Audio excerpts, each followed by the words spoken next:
siervo de las soberbias, que no se enseñoreen de mí, entonces seré íntegro y estaré limpio de gran rebelión. Sean gratos los dichos de mi boca y la meditación de mi corazón delante de ti, oh Jehová, roca mía y redentor mío.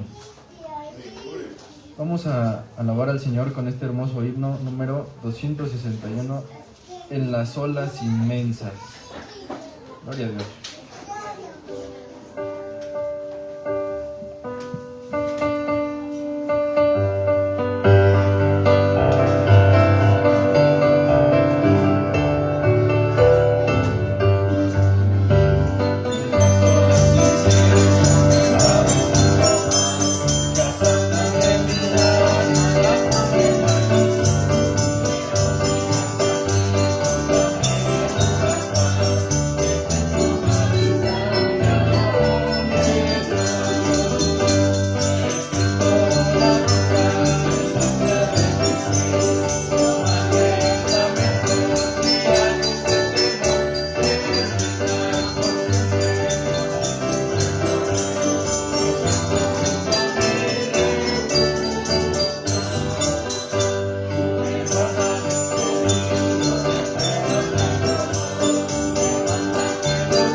Canto, hermanos. Cristo es la roca de nuestra fe, hermanos. Sin Cristo nosotros no somos nada. Creo que el mundo a veces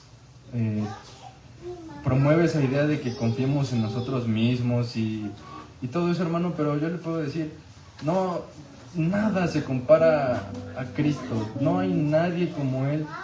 Su poder excede todo conocimiento, hermanos, y su amor llena todo lo que otras cosas no llenan, ni nada puede llenar. Cristo lo llena, hermanos. Sigamos alabando a nuestro Dios con este coro número 109. No hay Dios tan grande como tú.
¿Podemos cantarlo una vez más?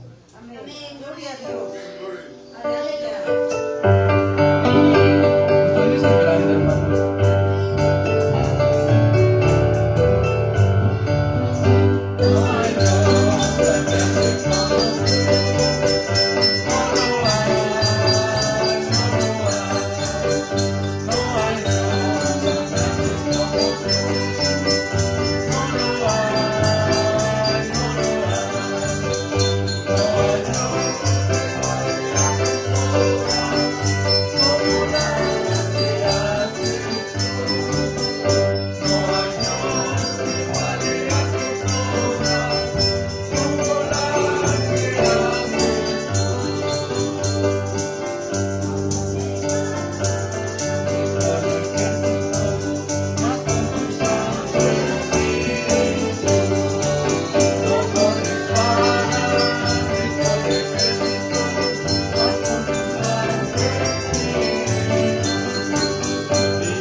Quisiera leer una porción de la palabra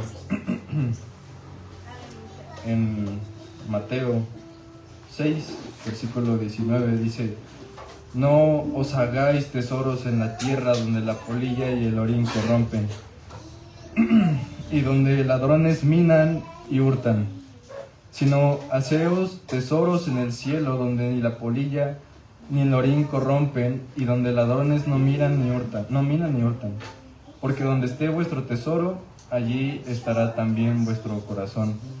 Y en esta tarde yo quiero darle gracias a Dios por la vida que Él me ha prestado. Y estas fechas, exactamente hace un año, yo aún no decidía entregarle toda mi vida al Señor. Pero Él me sanó de una lesión en la columna, cual era fuerte. Para mí era evidente su existencia, pero sin embargo mi corazón aún estaba duro, hermano.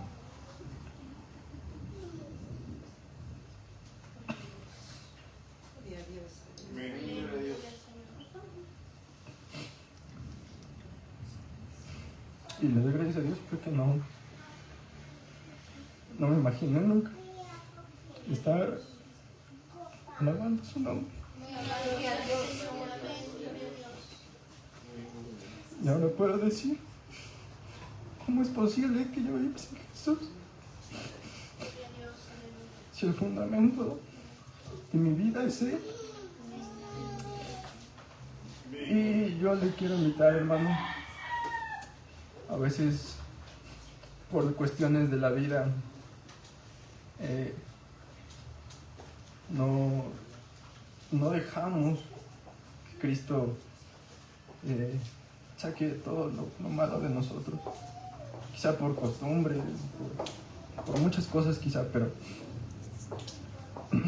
a mí me gusta mucho el himno, quisiera que lo entonáramos todo rindo a él. Yo en la semana estaba viendo un poco de la historia de ese himno y el autor fue un hombre que era un pintor muy, muy aclamado, pero al mismo tiempo él iba a la iglesia y ese hombre aún no decidía darle todo al Señor, hasta que un día, una noche de oración, cuenta, él decidió rendirle todo a Él. Cual sea la situación que usted esté pasando, hermano, yo quiero invitarle en esta tarde, cantemos este hermoso himno, todo rindo. Él es nuestro refugio, hermano, Él es nuestra roca. No hay nada que se compare a nuestro Dios, hermano.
Cristo es nuestro verdadero tesoro.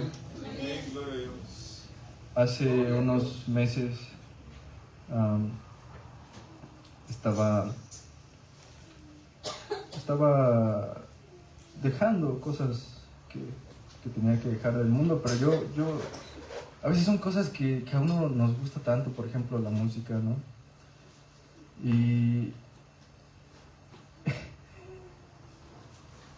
Y una vez yo llegué a casa y le pregunté al Señor, dije, Señor, o sea, yo sé que tú eres real, yo sé que eres amor, pero yo quiero que me muestres qué es lo que vale la pena para dejar todo por ti. O sea, no solo quiero saberlo, quiero entenderlo, Señor. Y poco tiempo después el Señor me mostró que es su amor el que llena todo. Su amor, hermano, su amor es tan inmenso que no podemos comprenderlo. Dice en Efesios que habla acerca de la altura, la anchura y la profundidad de su amor. Hermano, ese amor, por ese amor vale la pena dejarlo todo.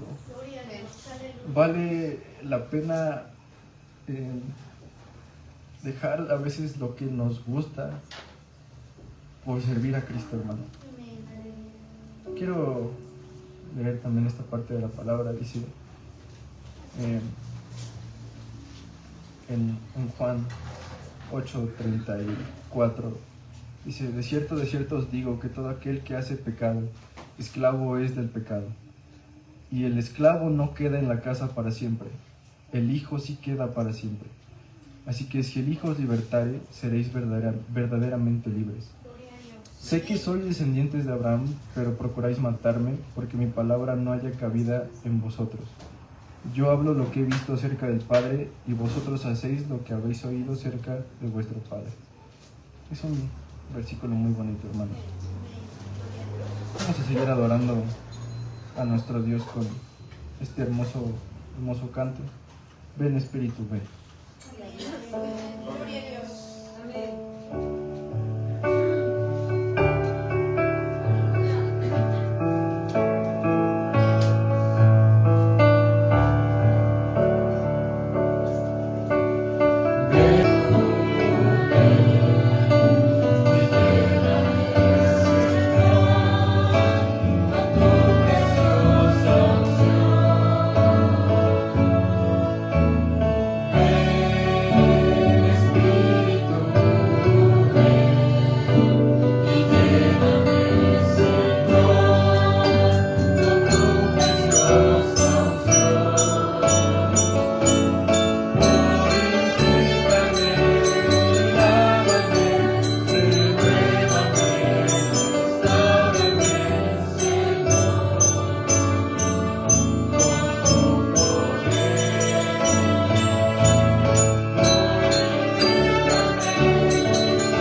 la creación. Gracias, Señor, porque te conocemos. Porque no hay nadie como tú, Señor.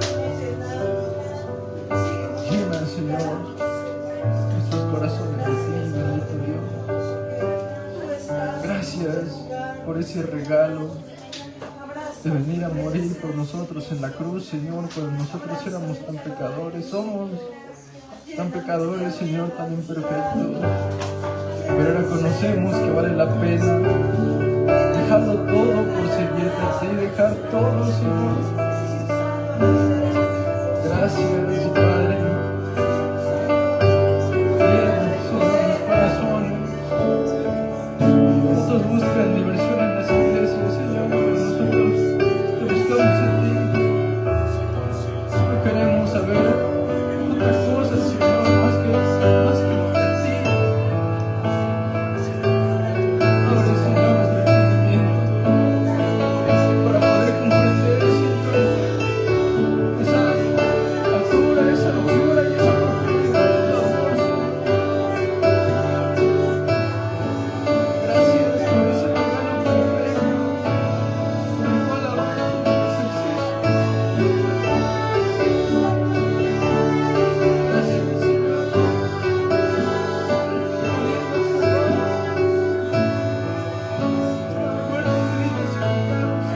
Señor. Pero tu luz como para contigo, Señor. Gracias, bendito Dios.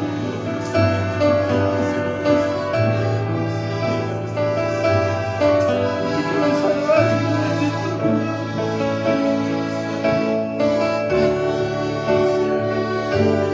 Gracias,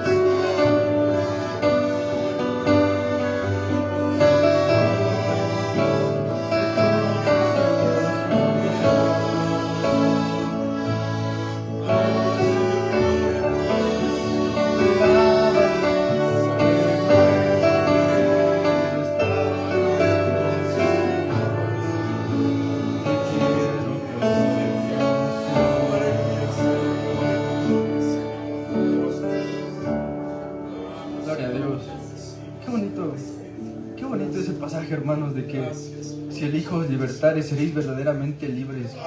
Y hermano, y si usted, en la palabra también dice que si uno peca es esclavo del pecado, indiscutiblemente de qué pecado sea, pero si nosotros pecamos somos esclavos del pecado. Pero si el Hijo nos liberta, hermanos, seremos verdaderamente libres. Si nos santificamos, Señor, hermanos, cada día más en su palabra, nosotros podremos entender, no solamente saber los pasajes, sino que estas letras queden grabadas en nuestra mente y en nuestro corazón, hermanos. Qué bonito es eso. Vamos a seguir cantándole a nuestro Dios con este canto de los libritos especiales, No hay nadie como tú.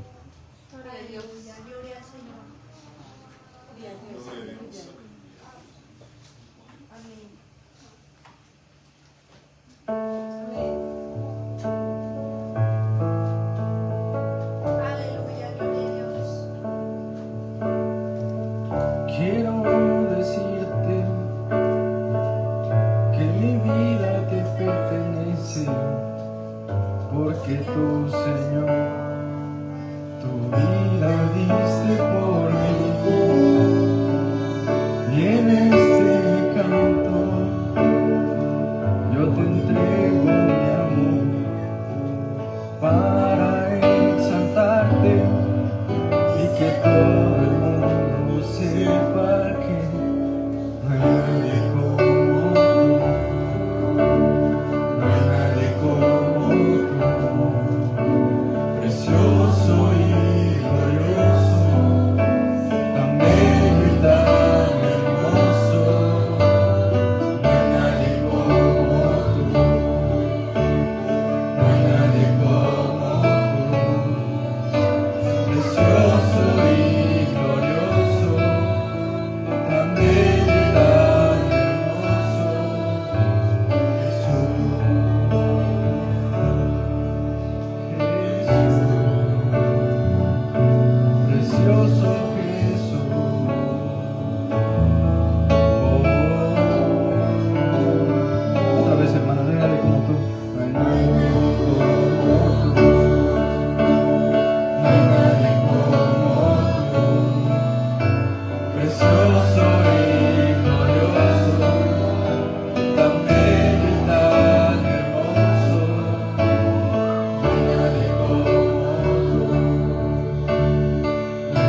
Señor, por tu gran amor. Porque sin ser merecedores. Gracias, Señor.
Antes de cantar este canto, gracias.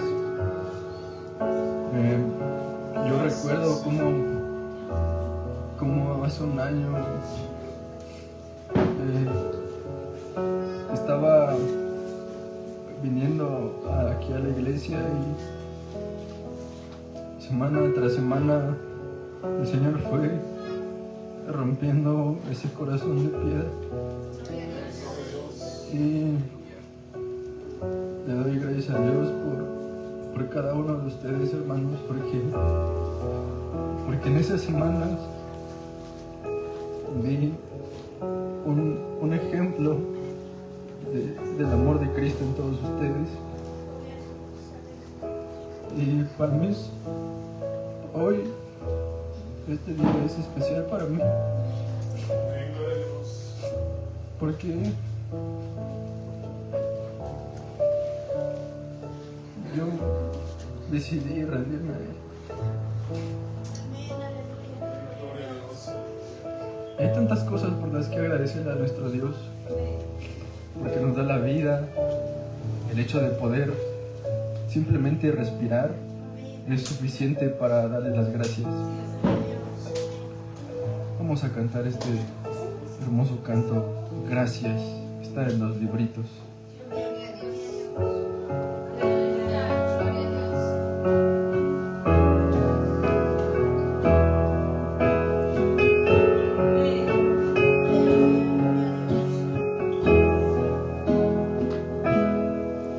No has tomado en tus brazos y me has dado salvación. De tu amor has derramado en mi corazón. No sabría agradecerte por lo que has hecho por mí. Solo puedo darte ahora mi canción.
Nuestra ofrenda.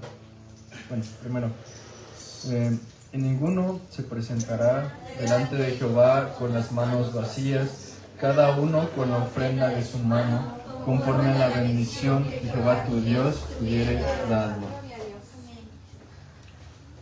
Para recoger la ofrenda, hermanos, vamos a entonar este hermoso canto. Qué grande salvación, porque es un regalo que nuestro Señor nos ha dado.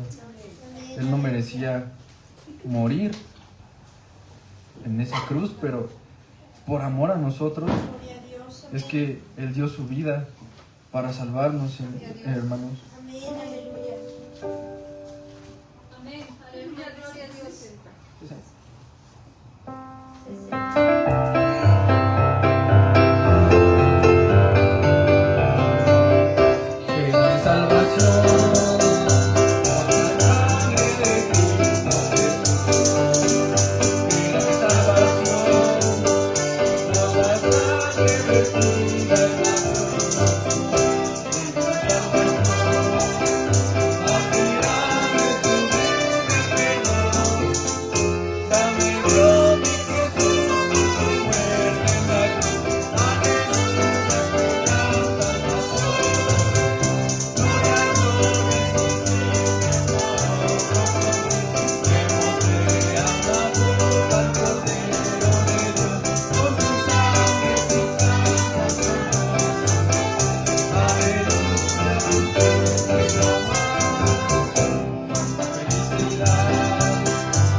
Gloria a Dios.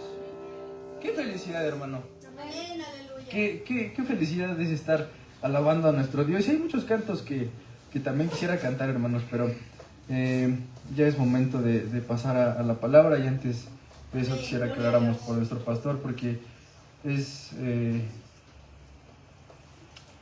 un trabajo arduo el que él hace, el que cada uno hace cuando prepara un tema. Señor Jesús, te damos gracias por estos momentos de alabanza, Señor. Ya ha llegado la hora de escuchar tu palabra, pero yo te ruego, Señor, que seas como mi hermano. Qué grande salvación nos has dado, Señor. Gracias, porque hemos alabado tu nombre, Señor, hemos exaltado tu nombre. Dale capacidad, Señor, a nuestro hermano. Unge, Señor, sus labios, Señor. Dale más sabiduría para que siga hablando, Señor, como debe de hablar de tu palabra, bendito Jesús. Gracias, Padre, porque tú eres nuestro verdadero tesoro, tú eres lo único que vale la pena seguir en esta vida. Gracias, Padre Santo. En el nombre de Jesús. Amén. Gloria a Dios. Gloria al Señor, aleluya.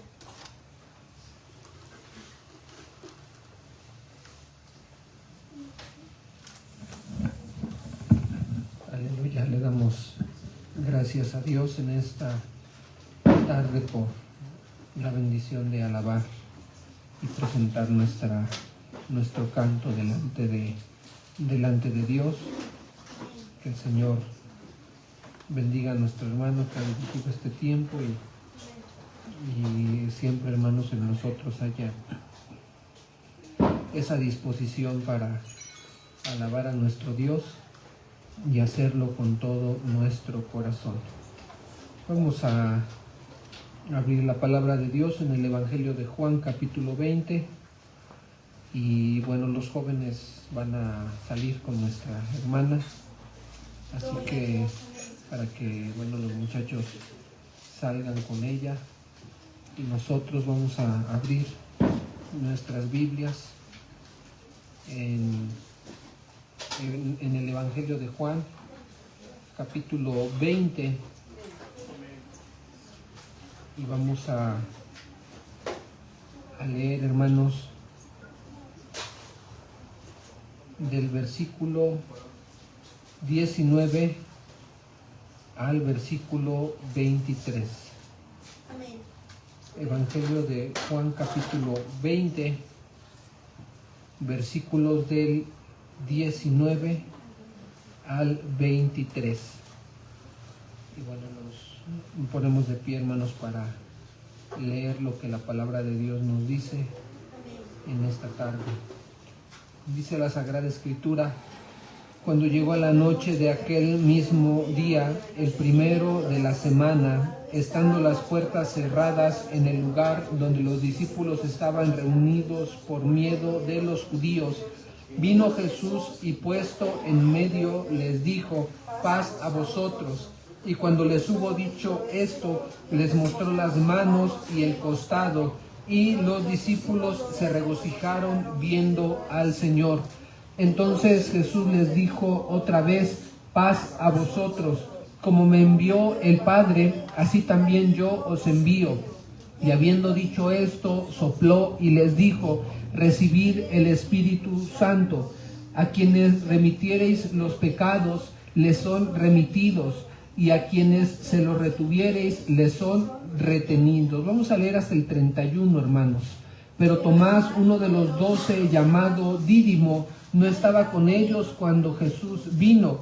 Le dijeron pues los otros discípulos: al Señor hemos visto. Él les dijo: si no viere en sus manos la señal de los clavos, y metiere mi dedo en el lugar de los clavos, y metiere mi mano en su costado, no creeré. 8 días después estaban otra vez sus discípulos dentro, y con ellos Tomás. Llegó Jesús estando las puertas cerradas, y se puso en medio y les dijo: paz a vosotros. Luego dijo a Tomás: pon aquí tu dedo y mira mis manos, y acerca tu mano y métela en mi costado, y no seas incrédulo sino creyente.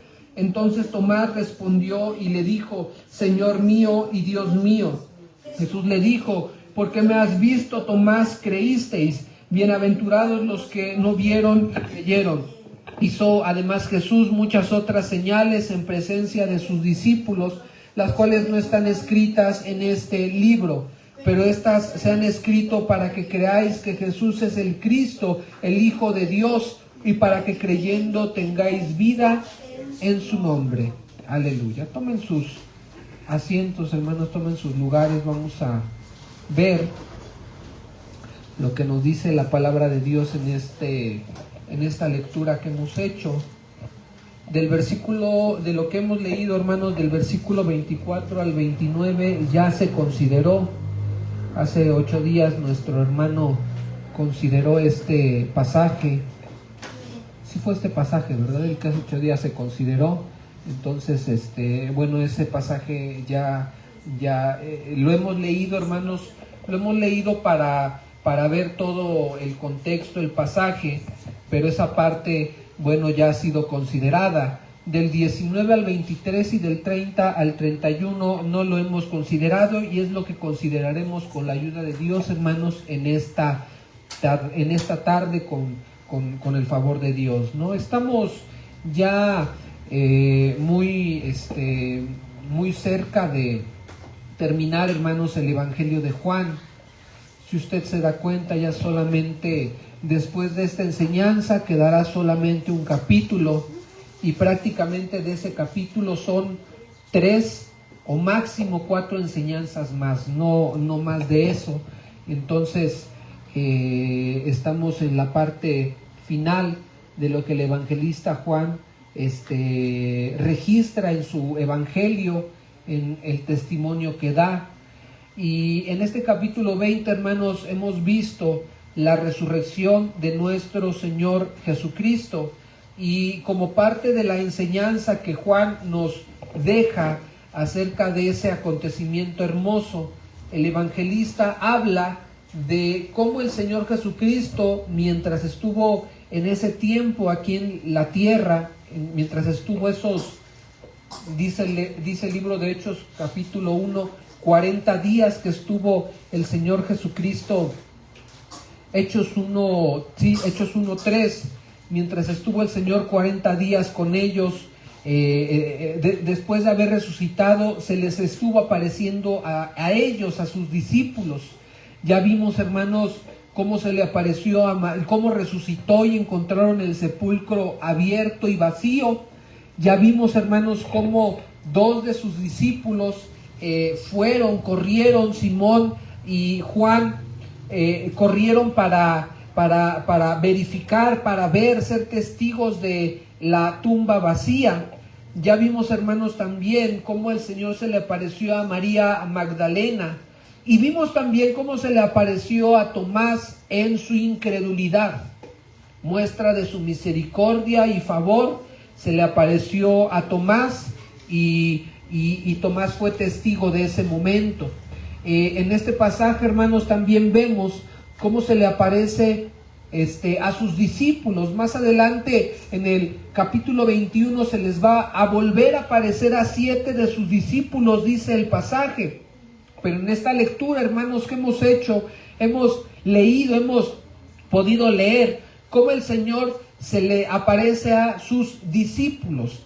Después de haber aparecido a María Magdalena, y en el versículo 18, después de que María Magdalena es enviada a dar a sus discípulos las nuevas, que había visto al Señor y que Él le había dicho estas cosas, dice la Sagrada Escritura en el versículo 19, que llegó la noche de ese mismo día, del día de su resurrección. Ese día, hermanos, el Señor se le aparece a María, y al final del día, en la noche, en ese mismo día, el primero de la semana, estando las puertas cerradas. Mencionamos, hermanos, y hemos dicho que el Señor Jesucristo, a quienes se les estuvo apareciendo, fue a los que creían en Él, a quienes confiaban en Él. No vemos que se le haya aparecido a aquellos que le rechazaron, sino a aquellos que fueron sus discípulos y aquellas personas que le siguieron en tanto Él estuvo en la tierra. Después de María haber ido a dar testimonio con los discípulos acerca de haber visto al Señor y todo lo que Él le había dicho, en ese mismo día, el día de su resurrección, los discípulos estaban reunidos, dice, con las puertas cerradas. Y da el motivo, hermanos, por el cual los discípulos se encontraban reunidos con las puertas cerradas. Dice el pasaje, por miedo a los judíos. No se nos dice, hermanos, dónde se encontraban reunidos. Hay algunos que han especulado y han dicho que probablemente se encontraban en el lugar donde habían tomado la última cena con el Señor. Hay algunos que mencionan y dicen que probablemente estaban reunidos ahí. Sin embargo, el pasaje no nos lo dice, hermanos. El punto es que estaban reunidos con las puertas cerradas, y esto era porque tenían miedo. Esta palabra cerradas, hermanos, habla que las puertas estaban aseguradas. O sea, no nada más estaban cerradas, sino, vamos a decirlo así, estaban bajo llave. Estaban ahí los discípulos encerrados, pero bajo llave, ellos ocultos. Las puertas estaban aseguradas. Bueno, no quiero ir más allá de lo que la palabra pueda significar, asegurar, pero la idea ahí, hermanos, es que había temor en los judíos y tenían todo cerrado, ventanas, puertas, todo cerrado estaba ahí porque había en ellos miedo. Los discípulos estaban ahí reunidos por miedo. Recuerden, hermanos, que ellos habían olvidado muchas de las cosas que el Señor les dijo. Y una de las cosas que Él les había dicho es que resucitaría. Una de las cosas que Él les dijo es que Él estaría con ellos. Una de las cosas que Él les dijo, hermanos, es que en medio de la dificultad, como veíamos en la mañana, en medio de la persecución, Él estaría con ellos. Pero vemos aquí a los discípulos con miedo, con temor. ¿Por qué, hermanos, en ellos había temor? Bueno, quizás ellos estaban esperando ser los siguientes. Ya el Señor Jesucristo había sido tomado preso. Probablemente Pedro recordaba, ahorita estoy recordando cuando Pedro estuvo ahí en el patio donde fue afuera, donde el Señor Jesucristo estaba siendo enjuiciado, cómo la gente lo reconoció. Tú eres de los que andaban con él, y Pedro ahí negó al Señor. Entonces entendían los discípulos que la gente sabía que ellos eran seguidores del Señor. Entonces quizás en ellos había ese temor y entendían, bueno, ya mataron al Señor, ahora seguimos nosotros, se viene una persecución sobre nosotros, nos va a ocurrir lo mismo. Y en ellos había temor. ¿Por qué decimos que el temor podía ser por eso, hermanos? Por lo que dice, por miedo de los judíos, esto es, de los líderes religiosos. Ellos sabían que los líderes religiosos habían aborrecido al Señor, lo habían tomado e hicieron todo para llevarlo a la muerte. Ellos sabían eso, y también sabían que esos hombres nada les detenía, que probablemente buscarían a sus discípulos y harían lo mismo con ellos. Por eso, hermanos, en ellos había temor y tenían la casa asegurada, pues esperaban quizás que en cualquier momento la guardia del templo llegara con ellos y se los llevara. Así como mandaron a todo un grupo de soldados para tomar preso al Señor, pensarían ellos, probablemente a nosotros nos enviarán soldados para perseguirnos y buscarnos por toda la ciudad. Por eso estaban con las puertas aseguradas, reunidos por miedo de los judíos. Las autoridades habían ejecutado al maestro y ellos creían que eran los siguientes. Vean, hermanos, cómo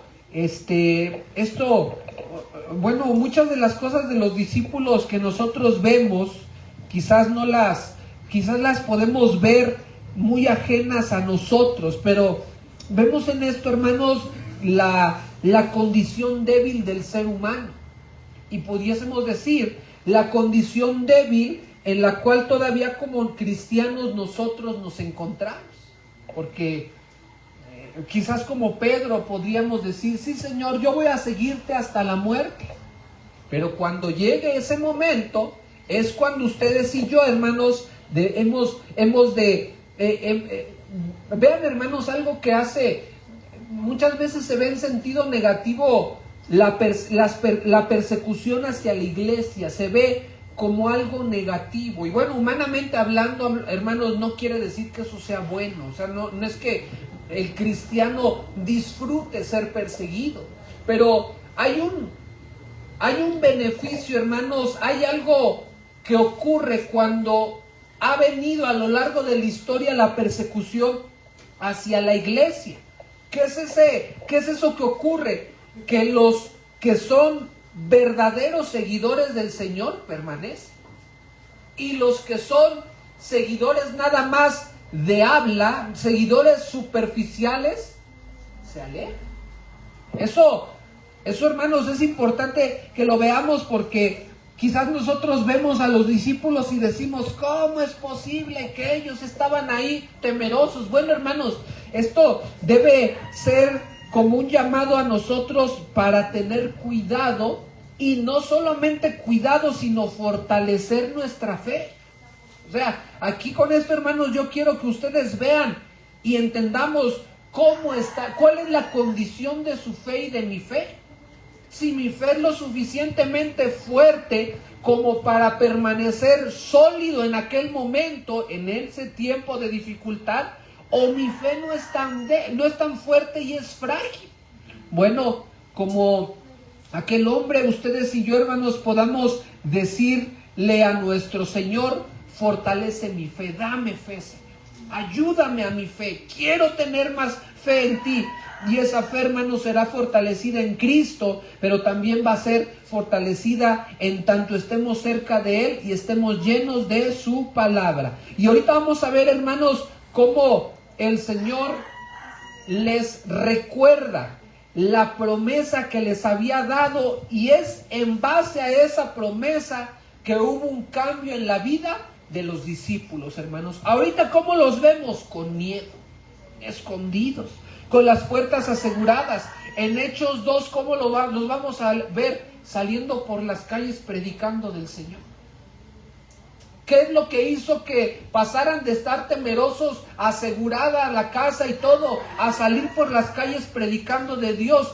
¿Qué es lo que provocó ese cambio en ellos? Bueno, no que hayan tenido una charla de motivación personal. Fue la obra del Espíritu Santo, como ahorita el Señor vamos a ver que les recuerda la promesa del Espíritu Santo. Pero vemos aquí a los discípulos, hermanos, temerosos por miedo a los judíos. Y en medio de esa situación, hermanos, vino Jesús y puesto en medio de ellos les dijo: paz a vosotros. Ocurrió algo sorprendente. Estando las puertas cerradas, aseguradas, los judíos temerosos, vino Jesús y se puso en medio de ellos. Las puertas aseguradas, hermanos, no detuvieron al Señor. Su cuerpo glorificado, el cuerpo del Señor que era glorificado, era un cuerpo, hermanos, diferente. Era un cuerpo, hermanos, el cual le permitía poder estar en medio de ellos, aparecer en medio de ellos, aún en medio de las dificultades físicas, vamos a decirlo así, que habían, pues las puertas estaban aseguradas. El Señor, puesto en medio de ellos, vino y les dijo: paz a vosotros. Esta palabra, paz a vosotros, hermanos, vean lo que significa: calma. Es como que el Señor les está brindando tranquilidad. Es como que el Señor, hermanos, es como cuando el Señor, por ejemplo, le habló al viento y la tempestad y hubo quietud. Algo, la expresión en cuanto a eso y en cuanto a esto tiene el mismo sentido: paz, calma, tranquilos, estén quietos, estén confiados. Lucas 24:37 nos habla un poco más acerca de la condición, la reacción de los discípulos en ese momento. Mientras ellos aún hablaban estas cosas, ¿qué cosas? Lo que había pasado a los caminantes de Emaús. Jesús se puso en medio de ellos y les dijo: paz a vosotros. Entonces, espantados y atemorizados, pensaban que veían un espíritu. Pero vean, no era un espíritu, hermanos, era el Señor Jesucristo con cuerpo. Porque dice más adelante el pasaje: mirad mis manos y mis pies, que yo mismo soy, palpad y ved. Si fuera un espíritu, no podría haber esa invitación a palpar. Pero vemos aquí, hermanos, lo que el Señor les dice: porque un espíritu no tiene carne ni huesos, como veis que yo tengo. ¿Qué era el cuerpo del Señor, hermanos? Carne y huesos. Era un cuerpo glorificado de carne y huesos, como lo está diciendo este pasaje. ¿Cuál fue la reacción de los discípulos? Espantados y atemorizados. Bueno, eso yo creo que sería la reacción lógica. No estás reunido y de repente aparece alguien en medio de la reunión.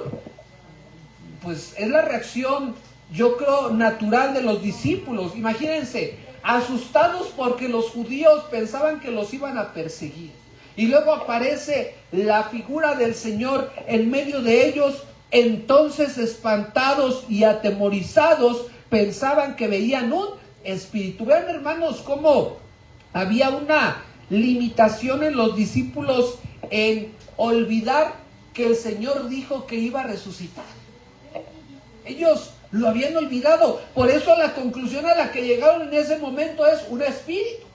No recordaron las palabras del Señor donde Él dijo que se levantaría al tercer día. Y lo vemos en este pasaje, hermanos, cómo Él se aparece en medio de ellos ya resucitado, mostrando las heridas en su cuerpo e invitando a los discípulos a acercarse y tocarlo para asegurarse, para que tuvieran certeza, tuvieran seguridad. Dice Mateo 14:26, esta es la expresión, hermanos, parecida a la que los discípulos, la expresión parecida que los discípulos tuvieron en ese momento. Ocurrió algo parecido cuando el Señor anduvo sobre el mar. Los discípulos, viéndole andar sobre el mar, se turbaron diciendo: un fantasma, y dieron voces de miedo. Vean, hermanos, la reacción de los discípulos a pesar de haber visto tantos milagros del Señor. Un fantasma, y ahora se aparece con ellos resucitado, un espíritu. Y aquí vemos a los discípulos con miedo, aterrorizados, porque pensaban que veían un fantasma, un espíritu. Pero llega el Señor y les expresa estas palabras: paz a vosotros, calma, esténse tranquilos, que haya tranquilidad. Como dice ese himno, hermanos, sea la paz, sea la paz. Tu voz, ¿cómo es? Resuene en la inmensidad, sea la paz. Y qué bonito, hermanos, es cuando ustedes y yo, digo que no que sea bonito cuando estemos pasando por tempestad, pero qué bonito es cuando la palabra viene a nosotros, como esta palabra paz, y experimentamos esa paz. Experimentamos esa tranquilidad. Alrededor está la tempestad, están los problemas, la dificultad, pero viene la paz del Señor que Él le prometió a los discípulos: mi paz les dejo, mi paz les doy, yo no la doy como el mundo la da, no se turbe vuestro corazón ni tenga miedo. Aquí les está recordando el Señor Jesucristo: tengan paz, paz a vosotros, tengan paz, esténse tranquilos, con calma, confiando. ¿Y cuántas veces, hermanos, no deberíamos estar así nosotros en la tempestad? Con calma, confiando. Pero como los discípulos muchas veces nos encerramos, nos atemorizamos, o somos como Elías ahí escondidos en la cueva. Señor, es que somos como Elías, hasta que viene el Señor y nos habla: Elías, levántate, todavía largo camino te espera. Y aquí con sus discípulos: paz a vosotros, tranquilos, con calma, confíen. El Señor les mostró, versículo 20, les mostró las manos y su costado. Cuando les hubo dicho esto, les mostró las manos y el costado. Vean, y los discípulos se regocijaron viendo al Señor. ¿Qué ocurrió con ellos? De estar aterrorizados, escuchan la voz de su maestro, se regocijaron viendo al Señor.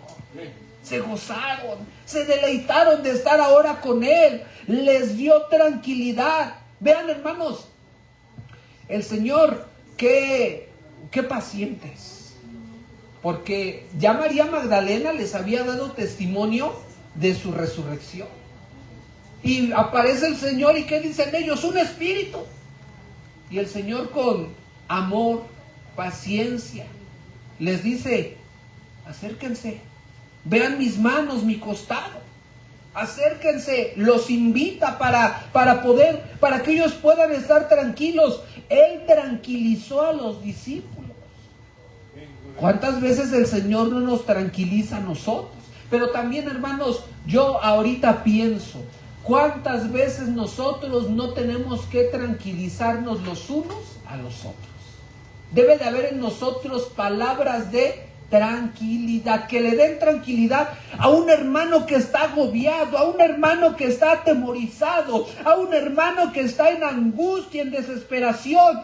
Que ustedes y yo seamos ese instrumento que Dios use para darle tranquilidad al hermano. Tranquilo, hermano, vamos a orar. Hermano, confiemos en Dios. Hermano, pongamos nuestra mirada en Él y seamos pacientes y tranquilizadores, que le demos tranquilidad al hermano en medio de cualquier situación y no ocasionemos todo lo contrario. Lucas habla acerca de esta invitación que ya leímos. Vean mis manos, mis pies, palpad y ved.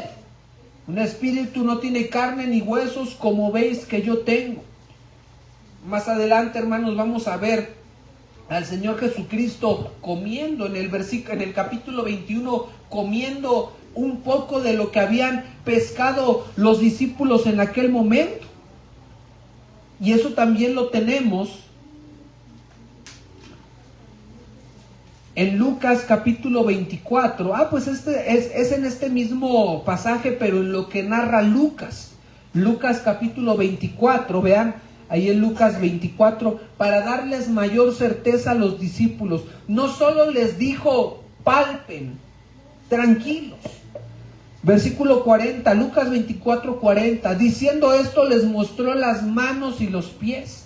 Y como todavía ellos de gozo no le creían. Vean, hermanos, cómo estaban los discípulos sin creer. El Señor más paciente. Y estaban maravillados, les dijo, ¿tenéis aquí algo de comer? Entonces le dieron parte de un pez asado y un panal de miel. Bueno, qué rico, ¿no? Un pez asado y un panal de miel. Yo no sé si usted ha comido un panal, pero es una sensación muy agradable, ¿no? Entonces le dieron eso de comer al Señor para que ellos estuvieran tranquilos y tuvieran la certeza que el que estaba delante de ellos era Cristo, era su maestro. Todo lo que hizo el Señor en misericordia y paciencia para que los discípulos estuvieran tranquilos. Finalmente los discípulos se convencieron que Cristo había resucitado. El Señor, hermanos, les dio instrucciones, pero también, hermanos, les recordó la promesa que les había dado. Más adelante, el Señor les daría la gran comisión en Mateo 28, 19, 20. Id por todo el mundo y predicad el evangelio a toda criatura. El Señor les dio ese encargo a los discípulos en este mismo pasaje, versículo 21. Entonces Jesús les dijo otra vez, paz a vosotros. Como me envió el Padre, así también yo os envío. Vean, hermanos, esto es muy parecido y bueno, el Señor conoce todo, ¿no? Pero cómo coincide ahorita lo que hemos estado viendo en la mañana como lo que estamos viendo ahorita, ¿no? Cómo el Señor elige a sus 12 y los envía y les da autoridad, les delega autoridad. Aquí, hermanos, les vuelve a recordar la tarea. Así como me envió el Padre, así también yo os envío. Les recuerda la labor, les da la comisión, les dice lo que debían hacer sus discípulos. Aquí vemos, hermanos, el recordatorio del encargo. Yo os envío. ¿Os envío a qué? A predicar. Los envío a hacer la labor. Los envío a hacer discípulos. Esto es lo que el Señor está recordando a sus discípulos. No estén escondidos. Recuerden, yo os envío. Recuerden, hay mucho por hacer. Recuerden, esto es el inicio. Este es el inicio de la labor que ustedes van a llevar a cabo. Y aquí me ven resucitado para que después en Mateo les pueda decir, toda autoridad me es dada en el cielo y en la tierra. Por lo tanto, id y haced discípulos. Así yo os envío. Es el Señor el que llamó a estos 12. Es el Señor a estos hombres, a sus discípulos, porque ahorita estaban solamente algunos. Es el Señor el que los envía. Y los discípulos, convencidos de ver a Cristo resucitado, recuerdan esa encomienda que tenían. Y junto con la encomienda les recordó la promesa que les había dado. Promesa que fue hecha realidad el día de Pentecostés. El Señor les envía, pero pudiésemos pensar, si los discípulos estaban escondidos, ¿cómo ellos iban a ser enviados y hacer la labor que les corresponde. Y yo aquí, hermanos, pienso también en la paciencia y misericordia del Señor, porque miren, Él había estado con ellos durante 3 años haciendo su ministerio y los discípulos cerca de Él, y después de todo eso los ve aquí escondidos. ¿Qué podríamos pensar humanamente hablando? ¿No sabes que tú ya no? ¿Cómo estás aquí escondido? Fuera, ya no. Pero ¿qué es lo que hace el Señor? Les confirma la labor. Yo os envío. A pesar, hermanos, de su debilidad, a pesar de que habían fallado una vez más a su maestro, Él con misericordia y amor les vuelve a recordar la encomienda. Yo os envío. Y más adelante vamos a ver, hermanos, cómo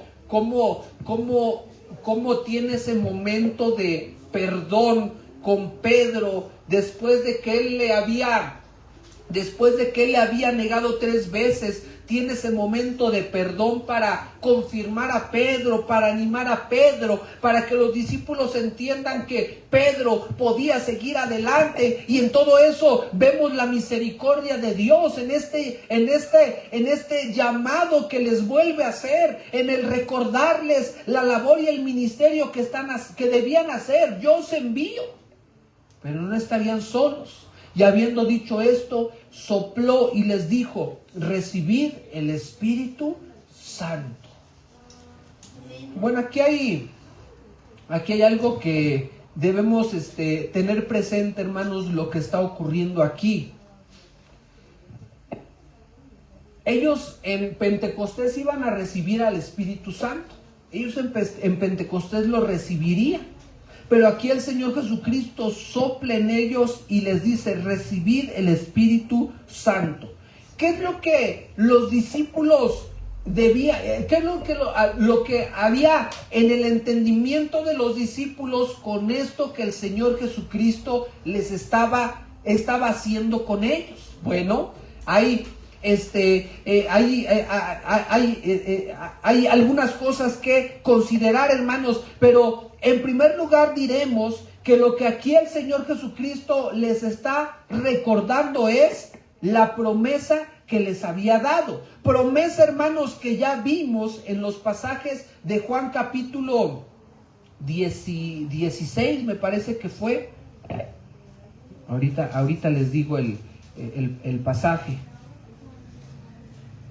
Juan capítulo 14, versículo 16. Yo rogaré al Padre y os dará otro consolador para que esté con vosotros para siempre. El Espíritu de verdad, el cual el mundo no puede recibir porque no le ve ni le conoce, pero vosotros le conocéis porque mora con vosotros y estará en vosotros. Rogaré al Padre y os enviará otro consolador. Eso se iba a cumplir en Pentecostés. Pero ¿qué es lo que el Señor aquí está haciendo, hermanos, con este gesto? Este gesto que hay algunos que comentan es algo simbólico. ¿Simbólico por qué? Porque ellos debían entender que iban a recibir el Espíritu Santo, iba a venir sobre ellos, pero debían recordar que era Cristo el que lo enviaba.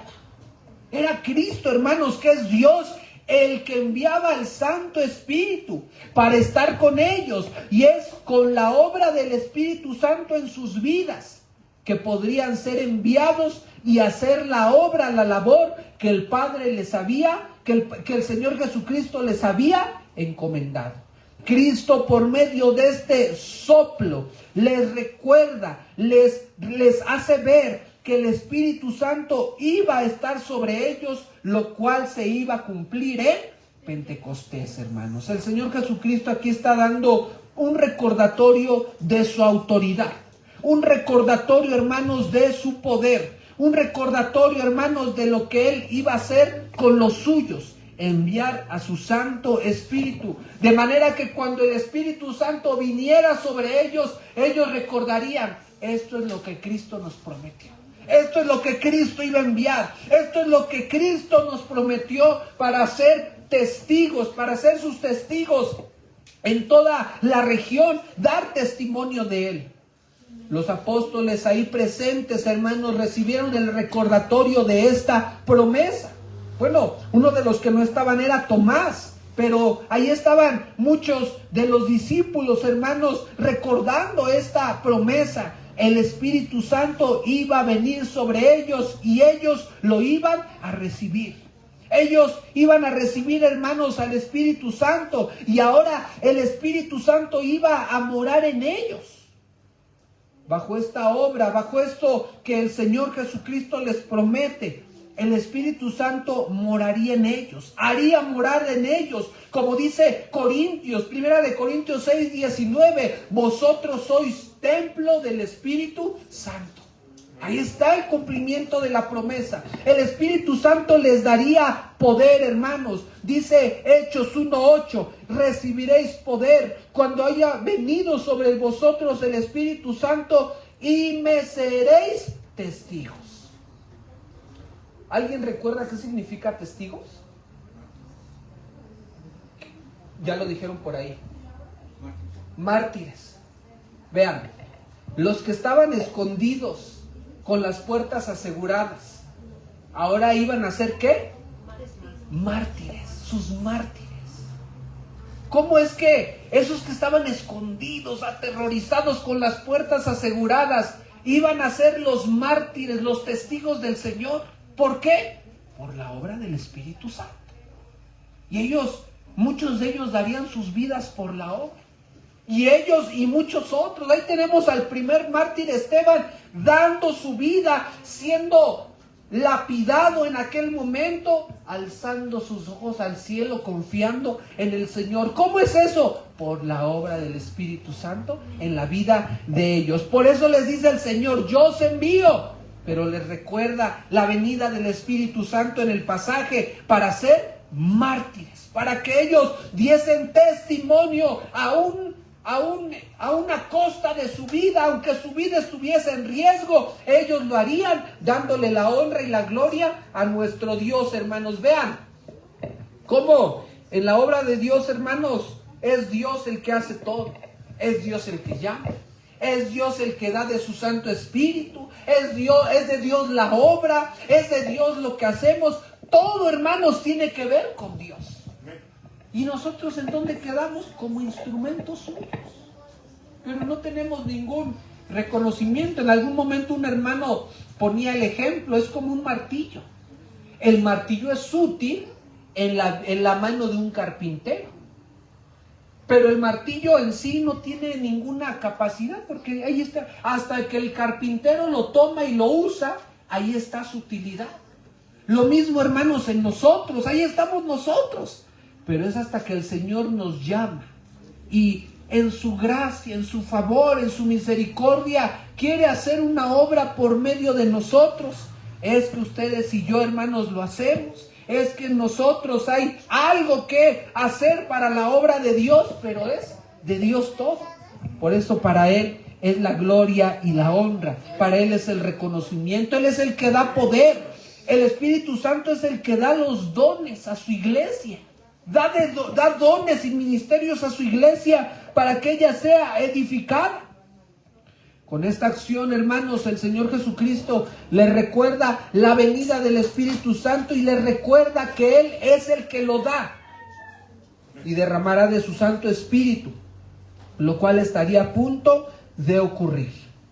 El Señor Jesucristo, hermanos, les recuerda eso, y eso pasaría después de la ascensión. Esta expresión también de Jesús soplando es una ilustración, hermanos, y un recordatorio de lo que dice Ezequiel capítulo 37.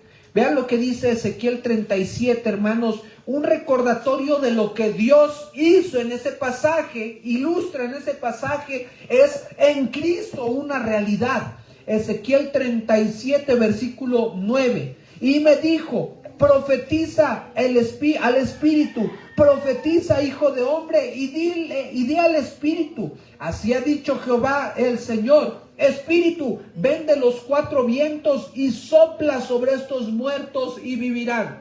Y profeticé como me había mandado, Y entró el Espíritu en ellos y vivieron y estuvieron sobre sus pies un ejército grande en extremo. ¿Quién es el que mandó a su Espíritu? ¿Quién es el que le dio vida a esos huesos muertos, hermanos? En este momento, en el pasaje de Ezequiel, Dios. Y esa figura de Dios soplando. Ustedes recuerden también cómo Dios sopló aliento de vida al hombre en un inicio y le dio vida. En Ezequiel lo vemos dando vida a esos huesos. Y luego vemos a Cristo soplando el Espíritu a sus discípulos. ¿Qué entendían con eso los discípulos? Que Jesús es quien tiene toda autoridad. Que Jesús es el que da vida, que Jesús es el que da del Santo Espíritu, que Jesús es el Dios Todopoderoso y Él, el que tiene toda potestad en el cielo y en la tierra, es quien los envía. Por eso les dice, recibid el Espíritu. Versículo 23. Y aquí está otro pasaje, hermanos, que ha sido tomado muchas veces de una manera incorrecta. Pero bueno, vamos a intentar explicar este versículo 23. Gracias, hermana. Lo que dice: a quienes remitiereis los pecados, les son remitidos, y a quienes se los retuviereis, les son retenidos. Parte del testimonio de la obra que iban a llevar a cabo los discípulos es que Él les está delegando autoridad. ¿Qué es lo que no significa, hermanos, el pasaje? La iglesia de Roma ha interpretado este pasaje para decir que el Señor le dio autoridad a los apóstoles para perdonar pecados, y esa autoridad ha sido pasado a la iglesia de Roma. Por eso tienen la práctica de la confesión, ¿no? La práctica de el confesar, y que sea el sacerdote el que perdone los pecados, la parte del perdón que tiene la iglesia. El pasaje no está apuntando a eso, no está enseñando a eso. ¿Qué es lo que Cristo, hermanos, le está diciendo a los apóstoles? Y algo de esto ya les habló el Señor Jesucristo en Mateo, ahorita lo vamos a leer en Mateo 18.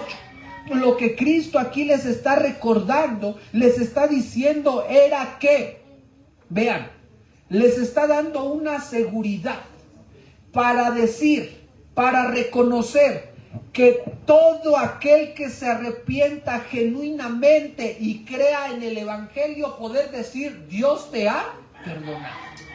Vean, hermanos, la seguridad que hay. Y esa es la seguridad que tenemos. Si alguien se arrepiente de sus pecados, le entrega su vida al Señor, pone su fe en Cristo, pone su fe en el Evangelio, ¿qué seguridad hay en nosotros? Dios nos ha perdonado, Dios nos ha salvado. En esa seguridad tenemos. No decimos, bueno, quizás, puede ser, no sé si el Señor. No, si alguien pone su fe en Cristo, si alguien se arrepiente y pone su fe en Él, es salvo. Tiene la salvación. Esa es la seguridad, hermanos, que está dando el pasaje. Por otro lado, también advierte que todo aquel que rechace a Cristo morirá en sus pecados. Dos seguridades tenemos. Quien pone su fe en Cristo, la seguridad es que es salvo. Si alguien rechaza al Cristo, ¿cuál es la seguridad también? Morirá en sus pecados. Por eso dice el pasaje, a quienes remitiereis los pecados. Aquí está hablando, hermanos, de la seguridad, de la autoridad que tenemos en la palabra de Dios para quien es salvo y para quien está muerto en delitos y pecados. Es la seguridad que nosotros tenemos, autoridad y seguridad que nos da la Sagrada Escritura. Si yo he puesto mi fe en el Señor y estoy dando frutos dignos de arrepentimiento, estoy seguro que soy salvo. Pero si yo he rechazado el Evangelio, si yo estoy lejos de Dios, debo de tener la seguridad también de que permanezco en mis pecados y si permanezco en ellos, seré condenado. La iglesia tiene esta autoridad, hermanos. El Señor le delega esta autoridad a sus discípulos y a la iglesia también. Ellos tenían la autoridad de reconocer, de declarar quién vivía atado en el pecado y quién ha sido librado de él. ¿Cómo? Por la fe en Cristo, por la fe en el Señor. Vean, hermanos, la seguridad que como creyentes tenemos. Y aquí, hermanos, es donde a veces se malentiende, porque en el cristiano, en el creyente, en nosotros hay una seguridad. Somos salvos. Pero, por ejemplo, la iglesia de Roma, ellos no afirman esa seguridad. Ellos dicen, estamos siendo salvados, todavía puede que seamos salvos. Por eso está la parte de los méritos, está la parte de las obras, está la parte, toda esa parte, esa carga de obras que todavía hay en esa corriente de pensamiento, donde ellos van confiando de lo que hacen. Nosotros, hermanos, confiamos en la obra del Señor Jesucristo y entendemos que es por su obra que somos salvos. Por eso, si hemos puesto nuestra fe en Él, hay una seguridad, somos salvos. Si sabemos que alguien ha rechazado esta fe, este evangelio, la obra de Cristo permanece en condenación. Esa es la seguridad que el cristiano tiene y lo puede declarar, no con orgullo, no porque haya orgullo en él o haya vanidad, sino por la autoridad de la Sagrada Escritura. La iglesia tiene esa autoridad. La autoridad de reconocer cuando alguien ha recibido el perdón de sus pecados. Y esa autoridad viene de la palabra de Dios. Por ejemplo, ahí en Mateo 18, versículos del 15 al 20, habla de cómo debe de haber el proceso de disciplina, ¿no? Si tu hermano peca contra ti, ve con él y háblale. Si no lo reconoce, dice, llama a 2 o 3 testigos y hablen. Si no lo reconoce y permanece en esa falta, dilo a la iglesia. Y si no lo reconoce, ¿qué? Tenle por gentil y publicano. Ay, hermano, es que hoy dirían, no juzguéis para no ser... Pero ahí la palabra de Dios nos da un parámetro para decir si alguien es creyente. El creyente, ¿qué haría? Reconocería. Y el que permanece en la situación de no reconocer, la palabra de Dios nos da la autoridad para decir, tenle por gentil y publicano. La Sagrada Escritura nos da ese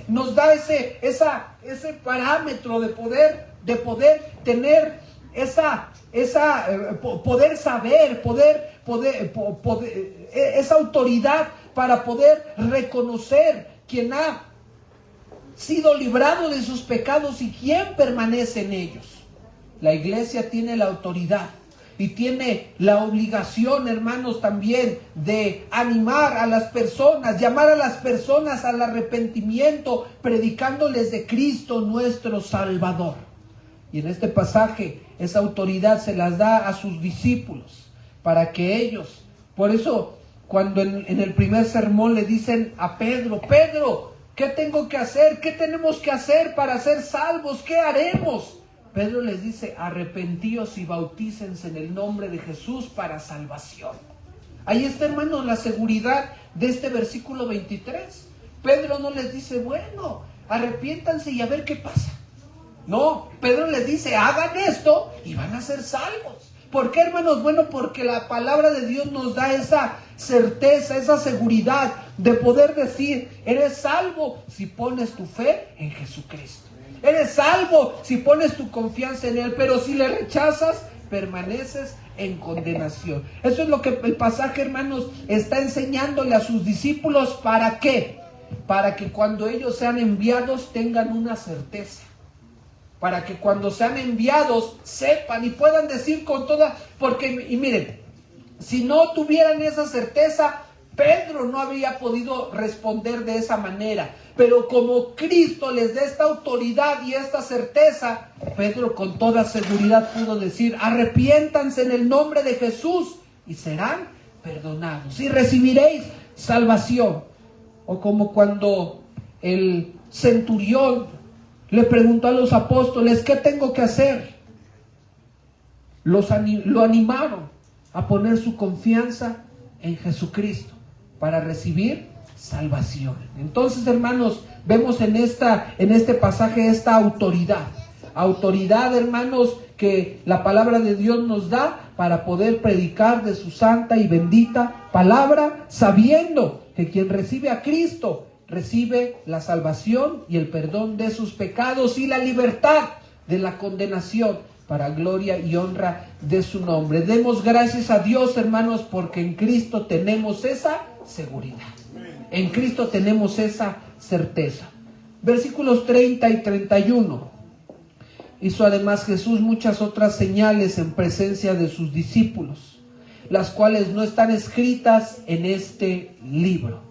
Esto tiene que ver, hermanos, con la confesión de Tomás y la respuesta de Jesús.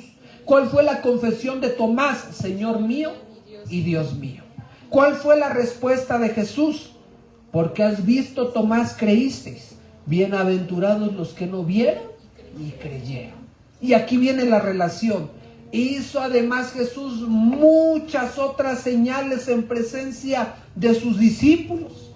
Aquí está, hermanos, la declaración, el propósito, hermanos, de Juan al escribir su evangelio. El objetivo de Juan al escribir su evangelio, hermanos, es lo que él declara en este pasaje.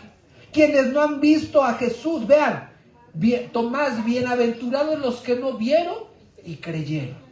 Para esos que no vieron a Jesús, que no lo vieron en ese tiempo y no lo verán como es en la actualidad, que no hemos visto al Cristo resucitado, pueden tener esta seguridad, depender de lo que dice este evangelio de Juan, para que al observar, al estudiar lo que este evangelio dice, conozcas más acerca de Cristo. El apóstol Juan nos da su testimonio para aquellos que no vieron, para aquellos que no fueron testigos de la resurrección, pero puedan conocer a Cristo. Pues Jesús hizo muchas otras señales en presencia de sus discípulos, las cuales no están escritas. Muchos otros milagros, muchas otras señales, las cuales no están registradas. Sin embargo, estas se han escrito. ¿Cuáles señales grandes se escribieron? Nosotros podemos recordar a lo largo del Evangelio de Juan cada una de las señales, los milagros que hizo el Señor, cómo multiplicó el alimento, cómo sanó al hijo de un noble, cómo el Señor Jesucristo sanó al paralítico de Betesda, cómo resucitó a Lázaro, cómo le dio la vista a un ciego de nacimiento. En todo eso, hermanos, vemos la autoridad y el testimonio del Señor Jesucristo. Hay unas que no se escribieron, dice Juan, pero estas se han escrito. Estas, como que Juan dice, estas son suficientes. Estas son suficientes. El propósito que yo tengo es que conozcan a Cristo. Hizo muchas, pero estas son suficientes para que lo conozcan. Estas son suficientes para que sepan quién es Él. Y no solo las señales, las declaraciones de Cristo al decir yo soy el pan de vida, yo soy el camino, yo soy la resurrección, yo soy la vid, yo soy el buen pastor, yo soy la puerta, yo soy la luz del mundo.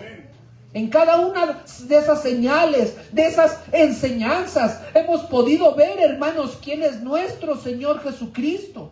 Y Juan escribió este libro, este evangelio con ese propósito. Conocer a Cristo no es conocer a Juan, es conocer al Salvador de nuestras vidas. Estas son suficientes para cumplir ese propósito. ¿Cuál es el propósito? Para que creáis que Jesús es el Cristo. Para que creáis que Jesús es el Cristo, el ungido, el enviado de Dios, el Hijo de Dios, y para que creyendo tengáis vida en su nombre. Si usted, hermano, quiere entender lo que este versículo dice, vuelva a leer todo el Evangelio de Juan, para que usted pueda creer que Jesús es el Cristo, el Hijo de Dios? ¿Cómo sé yo que Jesús es el Cristo, el Hijo de Dios? Leyendo el Evangelio de Juan. Por eso, hermanos, el propósito de haber dado el Evangelio de Juan desde el capítulo 1. El propósito de haber visto todo el Evangelio de Juan, para que creamos que Jesús es el Cristo, conozcamos más a Jesucristo, nuestro Salvador, el Hijo de Dios.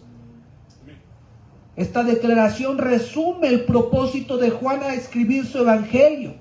Creer que Jesús es el Dios encarnado, como Él lo expresó en el capítulo 1. Y aquel verbo fue hecho carne y habitó entre nosotros. Y vimos su gloria, gloria como del unigénito del Padre, lleno de gracia y de verdad.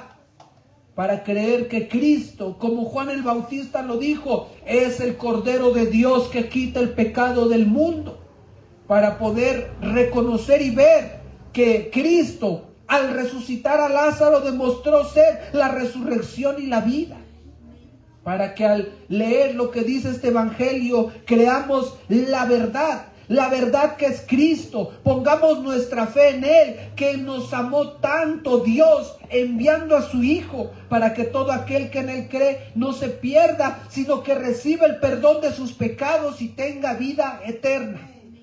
El propósito de Juan es creer que Jesús es el Cristo, el Hijo de Dios. Y para que creyendo, vivir creyendo. Esta palabra creyendo, hermanos, es vivir creyendo. El creer no es un momento y ya. No, el creer, hermanos, es un momento inicial, pero a partir de ese momento es vivir creyendo. ¿Para qué creyendo? Para que al permanecer en esa fe tengamos vida en su nombre. Juan escribe un hermano y dice, Juan escribe para que hombres y mujeres crean en la verdad de Cristo. La verdad de Cristo como el Hijo de Dios, Jesucristo, del cual habla el evangelista Juan. Este evangelio está dirigido, este evangelio tiene el propósito para que usted y yo, hermanos, recibamos la salvación personal, pero también la salvación futura, para que creyendo tengáis vida en su nombre. Para que creyendo, hermanos, como dijo el Señor Jesucristo ahí en Juan capítulo 6, para que todo aquel que ve al Hijo y cree en Él tenga vida eterna. Y si morimos, yo le resucitaré en el día postrero. Vean, la salvación es una seguridad actual, pero una seguridad futura, para que tengamos vida. Y si morimos, resucitaremos en el día postrero, en el nombre de nuestro Señor Jesucristo. Escribe este hermano, este sigue siendo el propósito de este libro hasta el día de hoy. Y la misión del cristiano es anunciar las verdades que el evangelista Juan escribe en su evangelio para la gloria y honra de nuestro Señor Jesucristo. Que el Señor nos ayude, hermanos, y cuando observemos lo que dice el evangelio de Juan, haya en nuestra mente esto: es para que yo crea que Jesús es el Cristo, el Hijo de Dios, y creyendo tenga vida en su nombre. Y Juan, hermanos, esto es lo hermoso.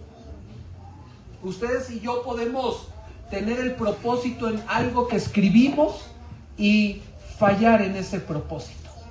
Pero Juan escribe con un propósito y él no falló en ese propósito. Él, hermanos, lleva a cabo cumple con ese propósito, hermanos, porque Juan no está escribiendo de su voluntad, sino que escribe inspirado por el Espíritu Santo. Y todo lo que tenemos en el Evangelio de Juan es la palabra de Dios. Por eso cumple con este propósito, hermanos, porque es la palabra de Dios, hermanos. No pudiese nadie hacer mejor esfuerzo, nada mejor, sino solo ir y atender a lo que dice el evangelista Juan para que ese propósito se cumpla. Si usted y yo, hermanos, queremos crecer en nuestra fe, leamos una y otra y otra y otra y otra vez el Evangelio de Juan para que nuestra fe sea fortalecida. Y al escudriñarlo, conoceremos más a nuestro glorioso y maravilloso Señor Jesucristo, a quien anhelamos ver en aquel gran día en poder y gloria. Esa es nuestra esperanza. Bendito Dios, te doy gracias en esta hermosa tarde, Señor, por tu palabra. Te doy gracias, Señor, por lo que tú nos enseñas, por lo que tú nos hablas, bendito Dios. Gracias. Gracias, Señor, te doy, porque nos has permitido aprender lo que este Evangelio nos dice. Todavía, Señor, veremos algunas enseñanzas más. Y quizás lo entendemos como dice Juan, hay muchas otras cosas que hiciste y no sabemos, Señor. Pero estas se han escrito para que creamos en ti, para que mi fe en ti se fortalezca. No necesito más, Señor. No necesito una nueva revelación. No necesito, Señor, algo innovador. No necesito, Señor, una nueva revelación, una nueva enseñanza. No necesito, Señor, otra cosa para mi salvación. Solo necesito venir delante de ti, abrir mi Biblia y leer, Señor, lo que dice el evangelista Juan, para conocer, Señor, quién eres tú y para crecer en mi fe y creyendo tenga vida en tu nombre. Te doy gracias, Señor, por tu palabra. Te doy gracias, Señor, por este hermoso evangelio. Te doy gracias por lo que tú has hablado a mi vida. Te doy gracias, Señor, por lo que tú has hablado a tu iglesia. Te doy gracias, Señor, por lo que tú nos has enseñado. Y aún a pesar de mi limitación, Señor, tú has traído tu palabra, Señor, y has hablado a los corazones, bendito Dios, porque no somos nosotros hablando, sino tu Santo Espíritu es obrando en cada corazón. Esa es nuestra seguridad, Señor, y certeza. Aún a pesar, Señor, de nuestras limitaciones, aún a pesar, Señor, de nuestras carencias, aún a pesar, Señor, de todo lo que nos hace falta, bendito Dios, día tras día nos has enseñado, Señor, enseñanza tras enseñanza, ¿quién es Cristo? El Hijo de Dios. Y queremos conocerle más, queremos conocer más a Cristo, Señor. Queremos que nuestra fe en Él sea fortalecida, Señor. No estar conforme con lo que ya sé, bendito Dios, sino que tu Santo Espíritu me enseñe más y más, Señor, para que mi fe en Él, bendito Dios, sea fortalecida y crezca cada día más. Y cada día, Señor, me tome más de tu mano. Y cada día, Señor, me tome más de ti. Y cada día, Señor Todopoderoso, me tome de lo que este libro dice, Señor, y mi fe sea fortalecida en Él. Gracias, Señor, te damos porque aún a pesar de el tiempo que ha pasado desde que este libro se escribió, Señor, hasta este día, el propósito permanece. El propósito, Señor, sigue vigente. Este libro de Juan no necesita una actualización, no necesita un añadido, no necesita otra cosa, Señor, sino solamente que tu iglesia lo lea, lo escudriñe y se llene de él, bendito Dios. Te doy gracias, Señor, por lo que tu palabra nos enseña.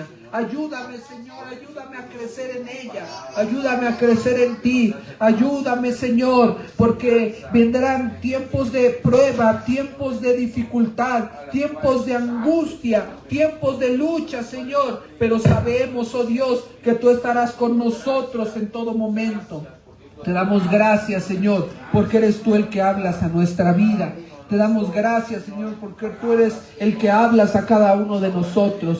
Llena nuestra vida, llena, Señor, nuestro corazón, llénanos, Señor, con tu presencia, llénanos de ti, Señor, y que como iglesia podamos seguir leyendo y escudriñando lo que dice el evangelista Juan, Señor, y el propósito sea cumplido en cada uno de nosotros. Te damos gracias, Señor, por lo que tú nos enseñas. Gracias, Señor, te damos porque vemos en la misericordia y paciencia que tuviste con tus discípulos, la misericordia y paciencia que tú tuviste con cada uno de nosotros. Ayúdanos, Señor, ayúdanos a permanecer fieles. Ayúdanos, Señor, a crecer en ti. Ayúdanos, Señor, porque sin ti, bendito Dios, nos alejaríamos. Sin ti, sin tu mano, sin tu obra, estaríamos lejos, Señor. Pero es por ti que estamos aquí, Señor, para gloria y honra de tu nombre. Te doy gracias, Señor, por cada uno de mis hermanos. Si hubiese alguna necesidad, si hubiese algún problema, si hubiese alguna dificultad, oh Dios, la ponemos en tus manos. Si hubiese alguna situación, oh Dios, la ponemos en tus manos, Señor. Ayúdanos a confiar en ti. Ayúdanos a poner nuestra fe en ti. Ayúdanos, Señor, porque tú vienes pronto y vienes por una iglesia fiel. Que esta iglesia permanezca fiel. Que esta iglesia permanezca firme, que podamos, Señor, seguir adelante, que podamos tomarnos fuertemente de ti, que podamos, bendito Dios, seguir adelante y crecer en fe, Señor, para gloria y honra de tu nombre. Gracias, Señor, te damos por este momento. Gracias, Señor, te damos por tu palabra. Gracias, Señor, te damos porque tú nos has permitido atender lo que tú dices, Señor. Te ruego, Señor, que nos lleves con bien hasta nuestros destinos. Guárdanos en el camino, Señor, no solo hoy, sino a lo largo de esta semana. Guárdanos en el camino, en el salir, en el regresar, Señor. Guárdanos a cada uno de nosotros. Líbranos, Señor, de todo mal y permítanos, Señor, permanecer fieles a ti, Dios Todopoderoso. Te pido, Señor, que nos ayudes. Ayúdanos a seguir adelante. Ayúdanos a permanecer fieles. Ayúdanos a permanecer fieles a ti, Señor. Gracias, Señor, te damos por tu palabra. Gracias, oh Dios, te damos por este momento. Gracias, Señor, te damos porque tú hablas a nuestra vida. Gracias, Señor, te damos. Te pido también por los hermanos, Señor, que tienen necesidad, que han compartido sus necesidades, Señor. Cada una de ellas las ponemos en tus manos, Señor. Sé tú con cada uno de nosotros. También te pedimos por aquellos hermanos que no han podido venir, no han podido estar en este día, Señor. Llévales de tu presencia, llévales de tu bendición a cada uno de ellos. Y te ruego que nos ayudes a permanecer fieles y seguir adelante.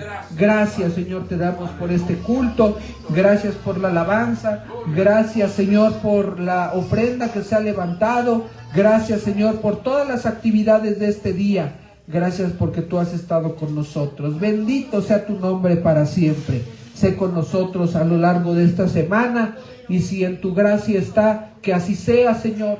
Permítenos estar el siguiente domingo para gloria y honra de tu nombre. Muchas gracias te damos en el nombre que es sobre todo nombre, en el nombre de Jesús nuestro Salvador. Todo esto te lo pedimos y te damos gracias, oh Dios. Amén, Señor. Amén. Jehová es mi pastor, nada me faltará. En lugares de delicados pastos me hará descansar.